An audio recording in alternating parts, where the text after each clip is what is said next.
Hi, thanks for tuning in to our Practical Nerds weekly podcast.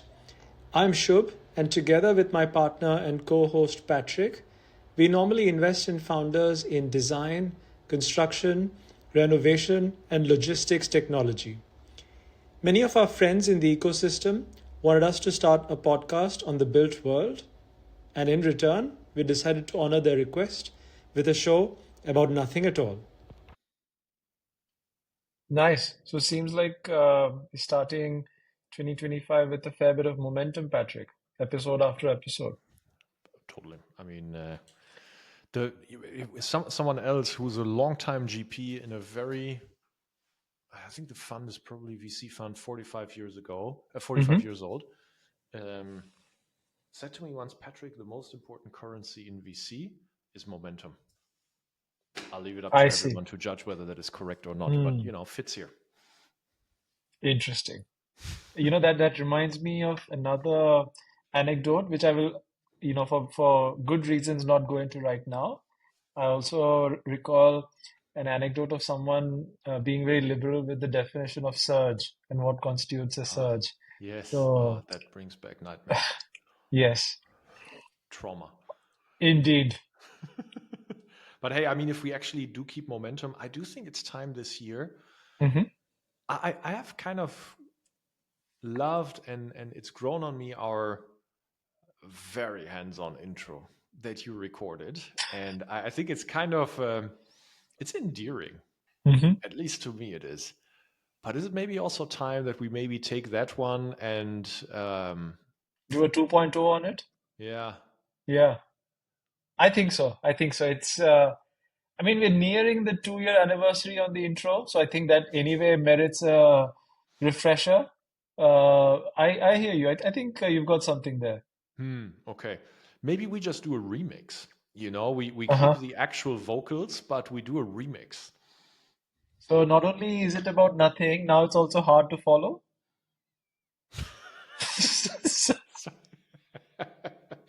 I think we're off to a good start with this episode being hard to Yes, follow. lots of substance here, the first 2.5 minutes. Uh, but speaking of substance, Patrick, right? So we spoke in our most recent episode, we spoke about what we feel make companies, opportunities, founders special. Interestingly, the way we rounded out that episode was on a discussion on working capital and getting yields on working capital, which interestingly, some of our followers jumped in and said that was a interesting observation from our side, and they would like to know more of what specifically we mean by it, and if we could double down on what we look for, what are good and bad examples of working capital, and by extension, capital efficiency, the yields, etc., and how does it actually manifest in the real world? How do we see it? What are the different flavors it takes? So I want to Okay, so we're going to talk about yield on working capital in the context of you building a construction tech business, AEC tech business. Many hmm of you that might listen, if you have a software business, hopefully your working capital is not too high, because that would mean that you probably have a ton of receivables. But Yeah, sorry, just to jump in, that would be actually quite odd because if you're a exactly. subscription business, you should be on a negative, I mean, on a huge negative working capital cycle. Yeah, that's what I'm Yeah. saying. So hopefully, if you run a SaaS business, you don't even have to deal with this, and that's fine. But there are other. That's exactly my point. Exactly to my point, Shub. But if you're building other types of potentially generational companies or potentially just high margin, high cash flow kinds of businesses, we see managed marketplaces, we see outcome as a service type businesses, we see fintechs, right? We see cloud infrastructure companies. Not everything is SaaS out there. Doesn't mean you have permission to switch off if you're building a SaaS company right now. There might be interesting just expansion of horizon here. But Shub, let me actually pick our listeners up, just describing you for a hmm second, because I think it actually ties to this.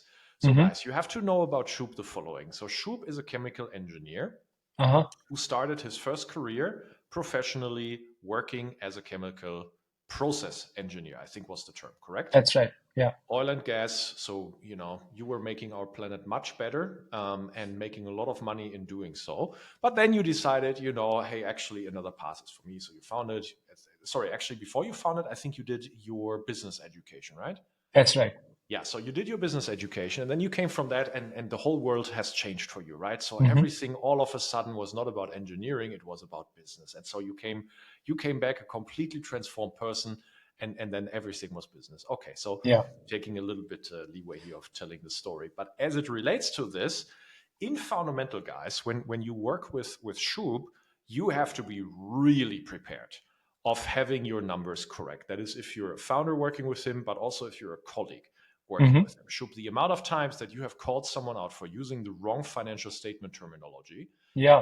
I have stopped counting, because it happens Uh-huh. so often that you're keeping people honest in using the same thing. And I think you are a financial statement nerd.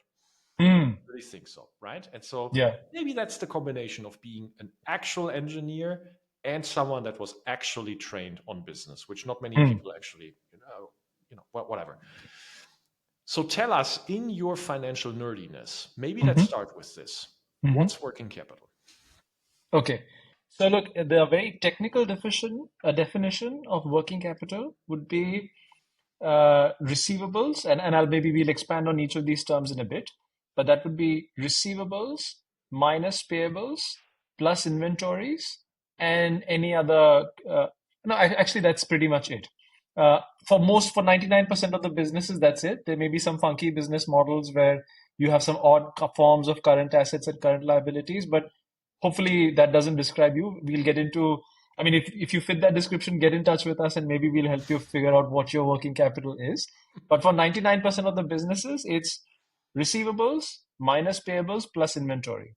Receivables is what I invoiced, but I'm not paid yet. Payables is what I was invoiced and I haven't paid yet. Correct. And inventory is, if you're a hardware business or some sort of products business, it is stuff that has already been produced, and you've incurred an expense on it, which you have not yet expensed in your P&L, right? Again, this is important to understand the difference between cash flow and P&L. You have incurred a cash expense, but there's no revenue going against it, yet you have not realized any revenue off of it. So it's just sitting somewhere in a physical or cloud warehouse or whatever. So it's just stuff you have, which eventually you would want to sell. So I think that's the technical definition. A let's say, pragmatic or practical definition that you can also think of if you're not a finance nerd as my partner here is working capital is basically the amount of capital you're injecting into your supply chain. So it's capital that actually was cash for you at some Hmm. point, and you used it for something temporarily. Ideally, it's only temporary, because ideally people do pay your invoices, and Yeah. ideally you can convert inventory into cash again. So you use it temporarily to produce revenue. Hmm. That's also why the term is working capital. And so Yeah. other people extend the same thing to you. That is your payables. That's why you deduct it from Hmm. your receivables and your inventory. So think of working capital as cash that you inject into your partnership's supply chain temporarily in order to generate revenue. And so, depending on how much working capital you have, it constrains how much you can grow. Because if you need a lot of working capital for very little revenue, you actually have a relatively cash inefficient engine. Yeah. If you have very little working capital or even negative working capital, which will also touch upon, Yes. in relation to the revenue that you are generating, you might be relatively cash efficient. Hmm. Might be, because there are other factors in how you are growing your revenue. So, Shub, that's the definition of working capital. Now, what would be return on working capital or yield on working capital? Yeah. So I think to the best of our knowledge, technically, if you're a true, chartered accountant or someone like that, I think a true definition of yield on working capital doesn't exist. But one way of thinking about it is, if you were to deploy this working capital, what do you get back as an additional return? So what we think is a good proxy for that is what we call contribution margin divided by the working capital. And again, because again, people are very liberal with how they define contribution margin. So the way we like to think of what contribution margin means is your revenue minus all transactional costs or cost to serve or anything which any cost which goes in to finally administer the service or deliver it. So we don't want like disclaimers like, hey, this doesn't include so and so, or this doesn't include logistics, etc. So then that is not truly contribution margin. Yeah. Yeah. And then marketing, I mean, it depends a little bit on how you want to play it. In the end, we have our method of doing it, and we are Yeah. benchmarking this, which we'll touch upon in a few minutes. Hmm. At least a few examples, but in the benchmarks, we also deduct the marketing and sales in order to get to the contribution margin. Yeah. So then what we do, Shub, is so if you divide your contribution margin by your working capital, you get a snapshot. Yes. Because your working capital can have working capital days, Hmm. you need to annualize it. So perhaps before we come to the annualization that we're doing, Shub, what are working capital days? So one way of, or actually not the one way, the way of defining working capital days. So once you've computed working capital, which just to recap is receivables minus payables plus inventory as an amount, you divide that by your sales. So assuming, let's uh, say you're a business doing $1 million a month, Mhm. and you have a working capital position at that point. Keep in mind it's a balance sheet item, not a P&L item. So don't tell me, hey, is it from the P&L of that month, etc. Which by the way also has happened. So again, one is a That will drive Shub crazy if you do that. right, one is a flow and another is a reservoir, as I like to say, right? So anyway, so as of that period, let's say you are a $1 million a month business and your working capital position at that point is, let's say, $1 million, right? So what that means is your working capital represents 30 days of revenue or 30 days of sales. So in plain speak, it means you have a working capital cycle of 30 days. Yeah. So basically, you divide your working capital by the revenue times 30. Hmm. Yeah. Yeah. So now we annualize it. So that's how we calculate it. And I just want to double underline everything that you're hearing now is just basically practical field experience that we are doing. I actually have never read in a management book someone do this. Yeah. I will also say I'm not the person that reads too many books a year. So I wouldn't rule out that it has actually done, but that's not where we got inspired. We got inspired by managed marketplace successes that we have seen, and we realized that this is actually a pretty amazing benchmark metric that you can use to judge whether you should use more or less working capital in the business. So Shub, based on our experience, then we came to this formula, and in the formula, so now we have um, the yield on working capital and the working capital days. Now we annualize it. What does it mean Yes. to annualize it now? So let's say you get a certain return when you divide the contribution margin by the working capital. That typically gives you a ratio or a percentage or some sort of status dependent, which is dependent on the number of working capital days you have. So, for example, if you're a business operating on a 30 days working capital cycle and the ratio comes back as 1%, let's say, right? So that basically, because the working capital days itself may change, to benchmark everyone to the same standard, we annualize it. Mhm. Now, 1% a month isn't exactly 12% a year, but for the sake of simplicity, let's run with it for now and annualize it to 12% for the year. So, what that tells us in very crude terms is if you were to deploy $100 million of working capital into a business of this kind, you would get an additional $12 million of contribution margin. And obviously, From you can work backwards from there, how much additional revenue that means, etc. Exactly. From the working capital that you deploy. Now, there is one assumption in here that everybody that is running an operational business that has working capital needs to keep in mind. The assumption you're baking in doing that is that you have a constant working capital utilization. So it means that actually you are not having capital lying around and then you have like 10 days where you cannot inject it. In this formula, you're treating it when you annualize it as, hey, I can constantly recycle the capital as it comes flowing back and I Yeah. redeploy it immediately. So that is not always, actually, that is very rarely the case. That's also why, for example, if you have lending facilities that you get from banks, etc., oftentimes they will charge you on the commitment and not on on how much you have actually used, because banks are smart, and in the end, their business model is smarter than anyone else's. So Yes. hit me up if you want to debate that part. But fun fact: a person I respect once said to me, "Patrick, banker is a swear word." Mm. But back to the topic.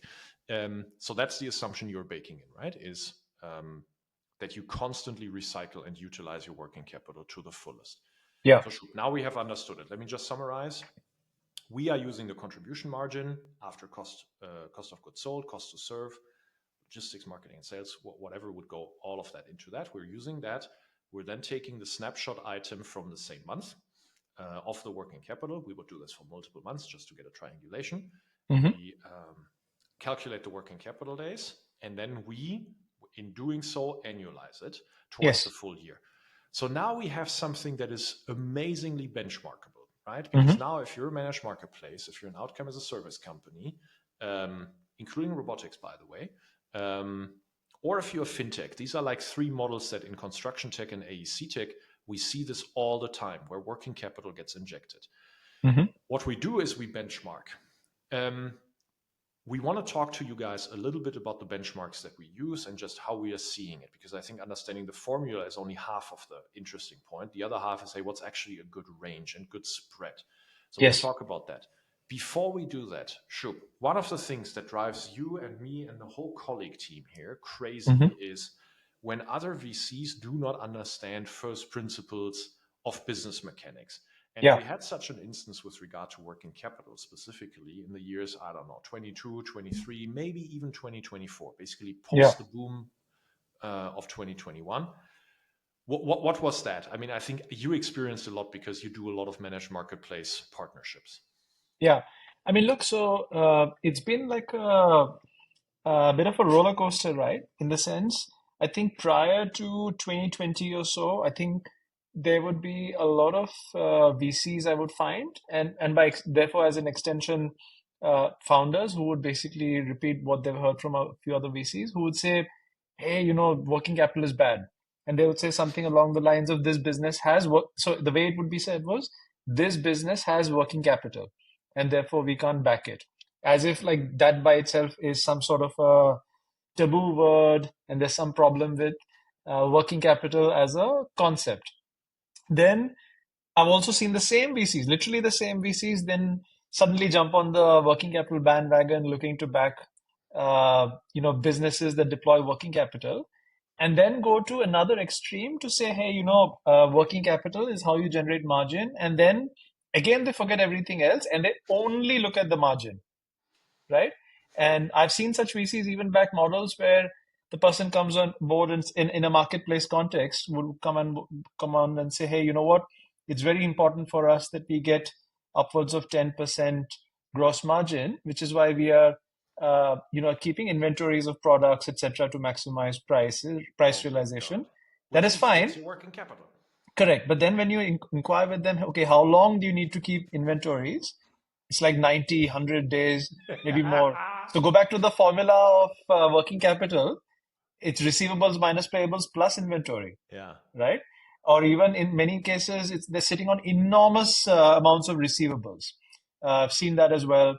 Then also seen cases where because people think, going by what you said, of hey, once you, in a certain period of time, you get a nice yield on your working capital, people get extremely reckless. They suddenly give out lots of working capital, and it's also encouraged by the VCs, by the way.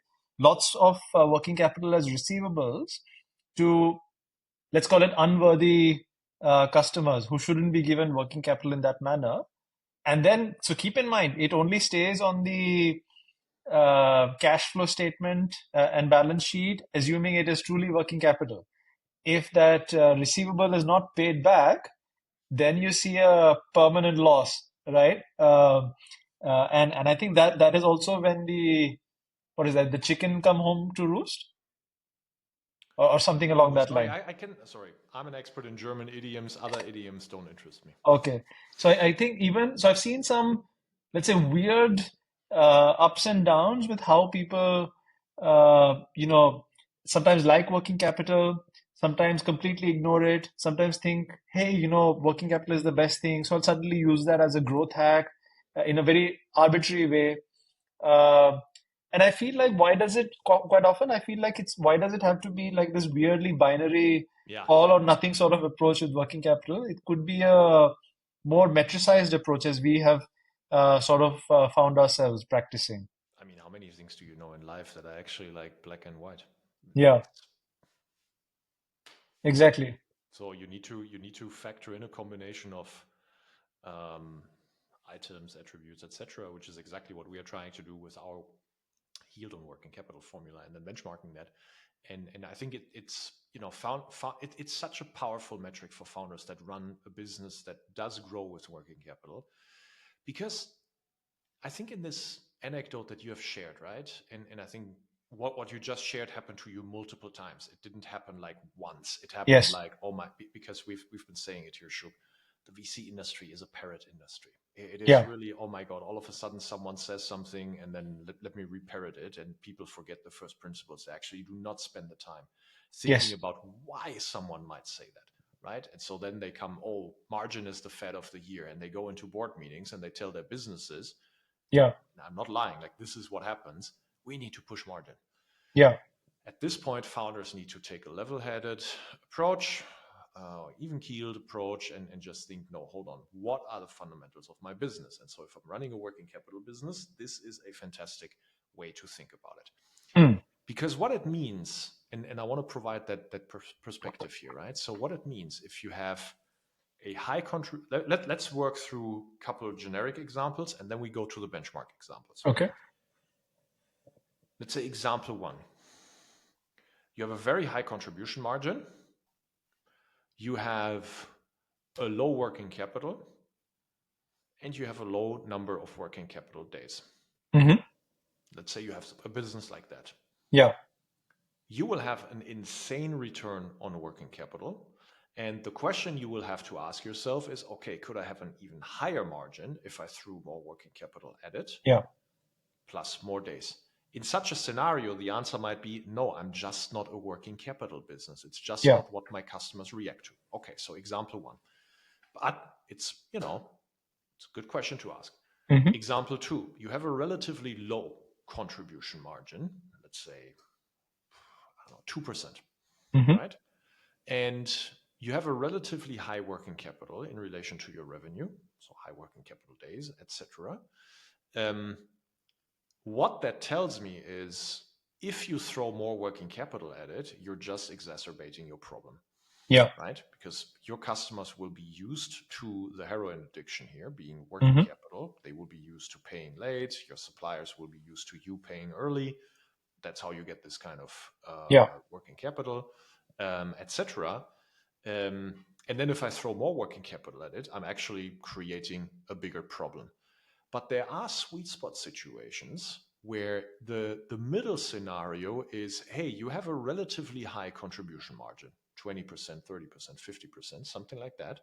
You have a relatively manageable working capital between mm-hmm. 10 to 70 days, can Mm-hmm. be depending on how the rest of the ratio looks, is something that Yeah, we've seen. And all of a sudden, you land at a certain yield, annualized. That is, let me use an example, 25%. mm-hmm. What that means in this scenario is you are earning a contribution margin return on the working capital that you deploy of 25% over a year. Mm-hmm. You know how much the NASDAQ performs year over year. In a good year, it's 20%. In a bad year, it's 5%. In the middle, it's somewhere 10%. Yeah, You're earning now 25%. Not entirely true, because you still have to deduct the overhead, etc.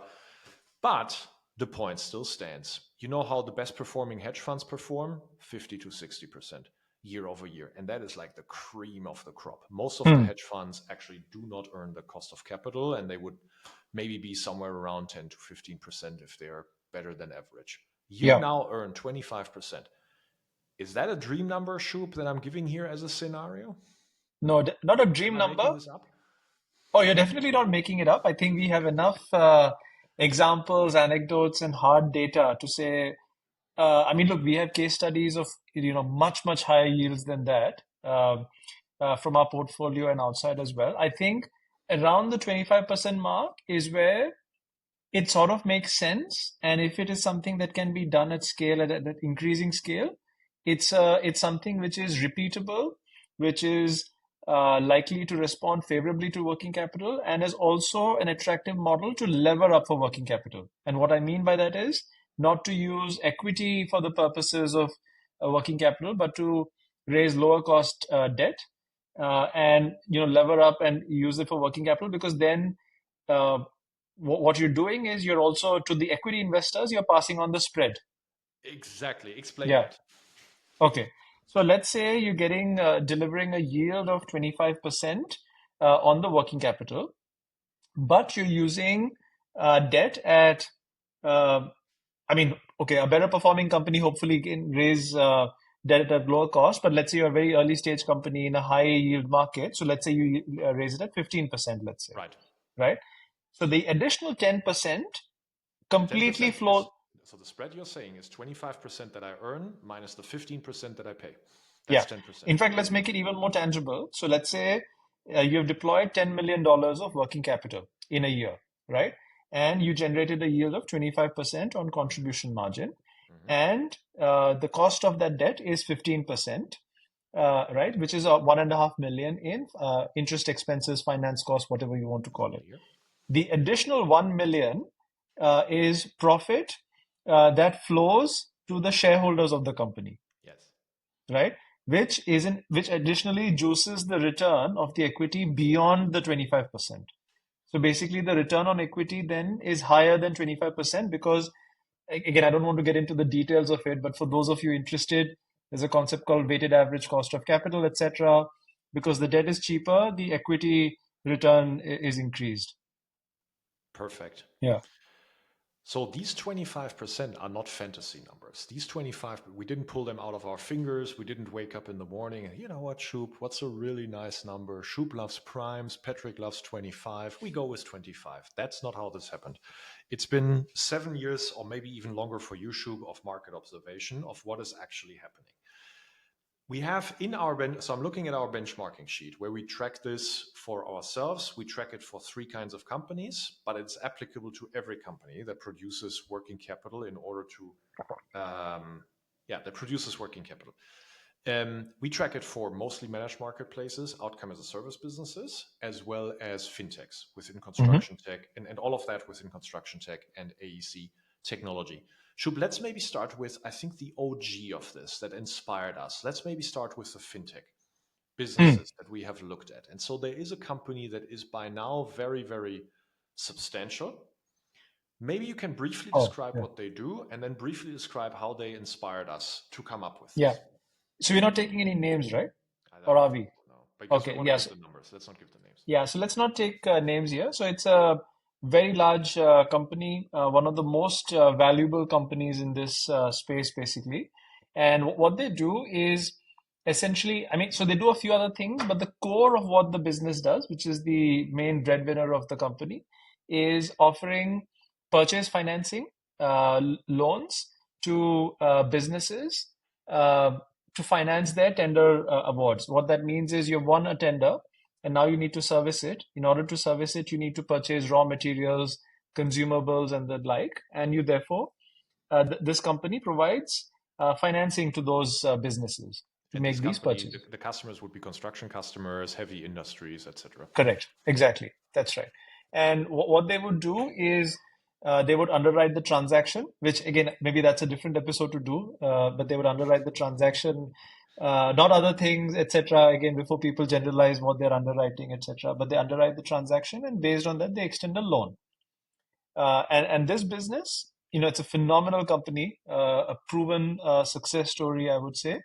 Obviously, given the business model, it needs to obviously deliver consistently a strong yield on its outstanding receivables and its loan book, and obviously because it's also levered up through debt. So what is this company's yield? And it's breathing every month. It will Yeah. fluctuate a little bit, but like what is the number that they have kind of, the If I sweet spot recall zone that they correctly, have I earned? think you may have the numbers from the sheet, but from my memory, what I recall was it upwards of 25% Yeah, it's yield on the pretty much loans. exactly Yeah. 25%. There are months that it's 20%. There are months that it's higher. So that's Hmm. exactly the point, right? So with the working capital that they inject, they are earning 25% in return back. And so Mm. that's a business, and the original inspiration here, because it's in our space, AEC tech, construction tech, that's a Yeah. business that you want to throw working capital at. Another way to think of it, so if you can finance through loans from your bank, traditional lenders, alternative lenders, etc., loans at 15%. Hmm. If you're great, if you're de-risk business, you will get 10%, right? Yeah. And you can earn 25%. Another way to think of it is you're taking their money and re-lending it to someone else. And that someone else, for some magical reason, gives you 25% instead of the 15%. Yeah. When I have such a business, I throw capital at it. The only point in time when I don't do that is when I cannot earn the cost of capital. Yeah. So I use the 15% lended capital and I can't earn the 15% after interest costs back to it. By the way, that is an important point in the contribution margin benchmark that we do. We deduct the interest cost for the working capital. Yeah. So we didn't call that out explicitly. So now I can, if I can't earn those 15% back, then I want to stop doing working capital. Yeah. If I'm just at about 15, 16, 17, 18%, I have to kind of factor in all the overhead and processing costs that I have Yes. here, which might not be attached to a singular transaction. It might be attached to overall the infrastructure of doing this kind of business. Then it might also not make sense. If you have a spread like this, 10% and more, and oftentimes it would be the 25 to 15 example that we're giving, you want to throw money at it. And that's Mm. exactly something that in the conversations, maybe in your head or that you're having with investors, if they pick one singular metric, they pick contribution margin or they pick working capital, they pick working capital days, they pick receivables, payables, or inventory, and they tell you, hey, we need to optimize this, run. Because Yeah. that's not the point to look at it. The point is look at this holistically and see how this engine influences the growth and the margins of your business or the return Yes. of your business, to be more specific. Absolutely. So what you're looking to optimize is the overall yield, because that basically gives you more leave. That is basically a reflection of additional cash generation ability that your firm has. Yeah. One thing to keep in mind, just as you know, if you are a founder in this journey, now obviously this also has to be read in conjunction with your overall cash needs. So, for example, if for example, the optimal zone you find yourself is, let's say, 60 days of working capital, which is when you find that you're able to maximize your contribution margin and you get a very good yield. You have to plan accordingly, right? Do you have additional buffers on your balance sheet, either equity or preferably debt, to actually provide that working capital? Because one of the downsides, and we should call that out, is one of the downsides of going higher on working capital is it needs to be set aside as a buffer or whatever that you're unable to use for, let's say, operational burn purposes. Right. This reminds me of a conversation, a quick detour, but it relates to Hmm. this conversation. I had yesterday a conversation with a longtime investor that I admire, and he's, you know, someone that has been graciously just helping me and us with external perspective, leveling up, etc. Has enjoyed massive success with neobanks as an investor, not just one. Revolut, N26, New Bank, Nice. was also investor in Brex. Nice. Um, you know, say what you want. He understands that model. He Mm. told me, Patrick, there is a fund in the US, and I think this is not unique. I think there will be multiple funds who say something similar, but he used the example of floating point. I wasn't aware of floating point because we haven't crossed paths, but now I'm being made aware. And he said, hey, floating point has the thesis that eventually every technology company will become a financial services business. Mm. That's interesting in this conversation or in the context of this conversation, because what we're saying is if you run working capital, you need to have a mindset of being a financial services engine in order to drive revenue and growth for your business as long as you generate enough yield on it. And that's a banking mindset. Mm. It's just in the context of dirty operations. I Yeah. move materials or I move logistics. I Yeah. generate outcomes. I do robotics, right? So, yeah, you are moving atoms in some way, but in doing so, you are actually a bank if you have Yeah. working capital to drive that. Hmm. I have Absolutely. another example here in the fintech category before we quickly come to the others. So here, this is an earlier company, but a very similar avatar to the example you just mentioned. The example you just mentioned is at $1 billion scale. The example we have here is at tens of millions. of Okay. dollars of scale. And so they actually generate on a contribution margin basis with a 12% APR, so 12% cost of capital, about 140% yield Nice. on the working capital. This will not be sustainable because this company at the current scale is cherry picking the right customers and loans and Hmm. segments. And so as they scale up, they will not be able to generate, or they will not be able to generate to scale the cherry picked part of the segment.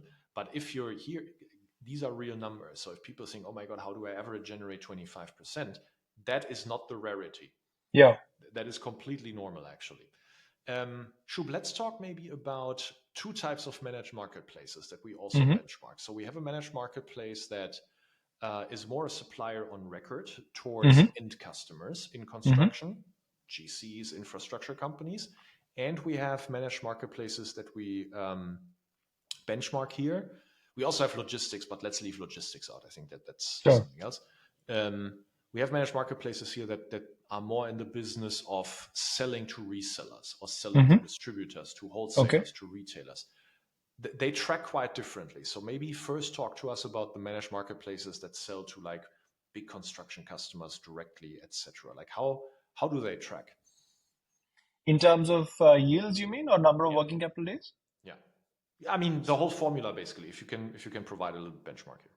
Yeah, look, I mean, so obviously there's quite a divergence in the ranges depending on the geography, the category of products you sell, the archetype of clients you sell to, etc. But to give you an indicative range, typically what most businesses would pitch is or would present is, let's say, gross margins in the range of, I would say, 5 to 15%, give or take, in general, with working capital days, um, let's say 15 to 60 days, with most of them landing around the 30 to 40 days ish, give or take. And maybe we can discuss also why it kind of converges there. Most of them will have contribution margins which are somewhere in the low to mid single digits, right? Uh, I mean, it can also be much lower, much higher, etc. Yeah. So what that essentially means is if you take, I mean, it's hard to say a mean case, but let's say a medianish case would look something like a business that is generating maybe 1 to 2% contribution margin over a 30 to 45 days working capital cycle. This is what a median company would look like. Yeah. And an excellent company? I mean, look, an excellent company could take broadly two different forms. It could look something along the lines of a 20% contribution margin over 60 to 70 days, Mm-hmm. or it could also take the form of a, say, 3 to 5% contribution margin over 10 to 15 days. And then sometimes you have managed marketplaces where actually they have multiple business lines. And then you want to do the exercise that Oh, we are yeah. doing actually for each business line. So I'm looking at our benchmark sheet. Same company, Shub, managed Yeah. marketplace at, I won't give too narrow a range, but let's say it's somewhere between 200 to 700 million in annualized GMV. Hmm. Okay. Three business lines that we're three benchmarks that we're tracking. The Hmm. overall round trip Yes. benchmark, all categories blended. Then there is one type of building material that we're tracking and another type of Hmm. building material that we're benchmarking. The Yes. first type has 30 working capital days. The Mm-hmm. second type has 2 Yeah. working capital days. So very, very, very fast payments Yeah. from the customers and practically no payables on Yes. this one, right? So the first one has a yield using the contribution margin on the working capital of 19%. Okay. Pretty good if the cost of capital are good. The other one with the 2 working capital days has 57%. Hmm. 5-7. So now tell me something, Shub. So someone sees 2 working capital days, they will probably already be excited. Oh yeah, Yeah. 2 working capital days. But what they will also see is a relatively low contribution margin. Yeah.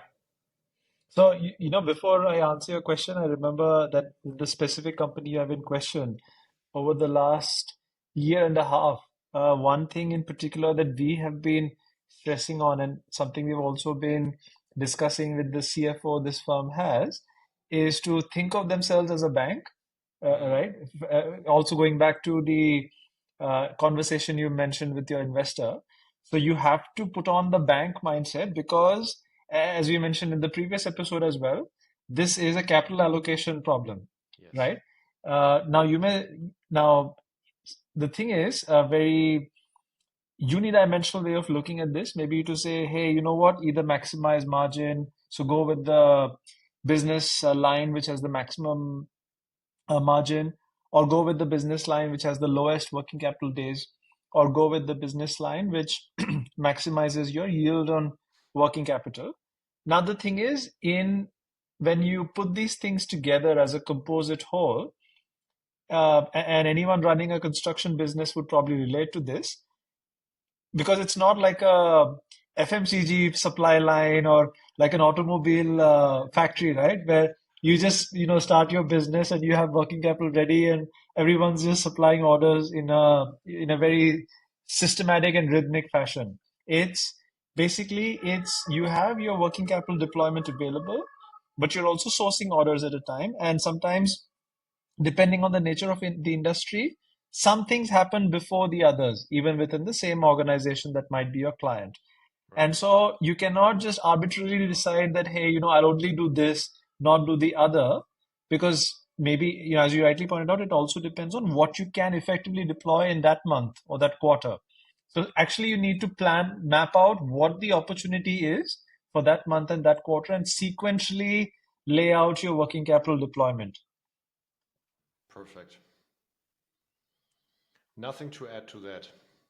And with regard to the example of the 2 working capital days, so Hmm. if you don't run this type of computation when you run this business, you might think, oh my God, or whatever. So this is not the actual number. Let me just give an extreme example. Oh my God, 1% contribution margin. Oh, shoot, that is really bad. 1% contribution margin. Can we really do this business? And then you actually put it in relation to 2 working capital days and a Yeah. relatively low cost of capital, and you are landing on 57% Mm. of yield on working capital. That is pretty amazing. The problem with that is if you only have 2 working capital days, you most likely cannot scale this with more working capital. So you Mm. cannot throw more working capital at it because it means that your supply chain doesn't want your working capital. Yeah. So that's the problem of having 2 working capital days, right? It's great from a cash flow perspective. It's not telling you how to actually then generate more, unless it serves as a trigger for you to go to your customers and say, hey, by the way, would you perhaps give us 5% contribution margin if I gave you Mm. 30 days of Yeah. working capital? That would be even better than 57%. So that's Hmm. pretty cool. Yeah. Um, we skip logistics for today. We skip outcome as a service for today because honestly, for outcome as a service, we're still running benchmarks and it is all over the place. Hmm. The best ones are tracking in line, if not better, to the numbers we discussed now. The worst ones track like, just outliers to the bottom. So on the outcome as a service, we are still figuring it out ourselves. But we said there's another managed marketplace model which is selling more construction materials to wholesalers, retailers, distributors, etc. So here I can start us off, or maybe you can start us off, Shu, with a company that you have looked at, and so they have an IRR and contribution margin of 140%. Like, how do Mm. they do that? Could you remind, 8.9 working capital days. how many working capital days? 8.9. Hmm. I must confess, my memory fails me which this company is, Ah, but okay. nevertheless, let me work through it. Could it be that this firm, in addition to the product it sells, maybe offers some services, etc., to boost the margin as well? Is that how they're doing it? You tell me. I just wrote you the name of the firm because you don't have the spreadsheet open right now.